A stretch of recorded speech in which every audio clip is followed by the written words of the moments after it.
Welcome back to the Novus Carpets pregame show on 1360 Radio KSCJ. We're joined now by the head coach of the East High Black Raiders, Bob Goodvin. Coach, first and foremost, it's Parents' Night tonight.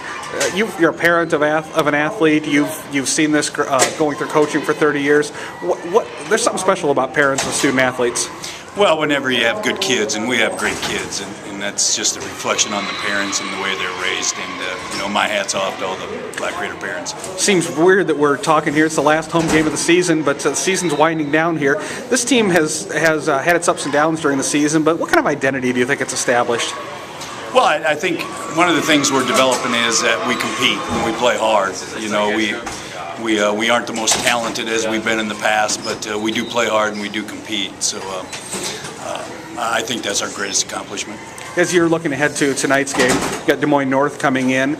It seems like a game that on paper looks like the East has the advantage, but what are they going to bring to the table? Well, they're going to bring some good athletes. All CML teams bring good athletes. They're going to bring a little unorthodox football that always concerns you a little bit. They're not going to do things that other football teams do, and so we're going to have to adjust to that. But the biggest thing is we just got to focus on ourselves and focus on just getting better. As you've seen over the years, you've been through playoff teams, you've been through teams that didn't make the playoffs. There's been a lot of talk this week about how to change the playoff structure in Iowa. I know that they want to try to play them all on Friday nights. As a coach that's played on that Wednesday, Monday thing, how do you think an all Friday night playoff would benefit you? Well, I think it would make sense. We're so safety conscious as we should be, and so we should play on every Friday night, give our kids ample rest. But it is what it is, and if we're playing on Wednesday night and then Monday night, that means we won a game, so we're pretty happy. All right, as you've looked at this team now, you've got Austin Arendt, leading receiver in the state. For a while, you had the leading rusher in the state. You've got great athletes, too, and those guys are also great leaders on the field. Well, I made a comment earlier in the week that I think Austin Arendt might be the best receiver I've ever coached, best all-around receiver.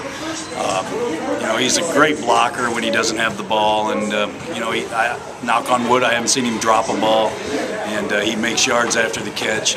He's just a really, really good football player, and Alex Stevie's second in the state, and our offensive line is continuing to grow, so I think tonight will be a good night for both of them. J.J. Stevens is the one who's played really well also. He's played unbelievably well. Talk a little bit about your defensive line. I know they were physically outmatched last Friday night. It seemed like Lewis Central just brought a bigger offensive line, but those guys have played tough all season. Well, what Lewis Central brought was a really good athlete at quarterback. If that kid is an average athlete, Colin Mustin has a game of his life because he's in the backfield every play. We just weren't athletic enough to tackle him, and especially tackle him in space. But, our defensive line has played pretty well against the run all year long, and our defensive ends play with great effort, and they get good pressure on the quarterback, and we need to do that again tonight. We talked to Dakota Blatchford also in this program, and Dakota, undersized guy, but plays with every bit of heart. Well, he's 140 pounds, and 130 pounds of it is heart. We talked earlier about how our kids play hard and compete. Well, he'd be the leader of that group. So he's tough, he loves to play, and when you're tough and love to play, you'd be a good high school football player. All right, Coach, going to try to finish out the home season here with a win. Best of luck tonight. Thank you very much. All right, that was Bob Goodvin.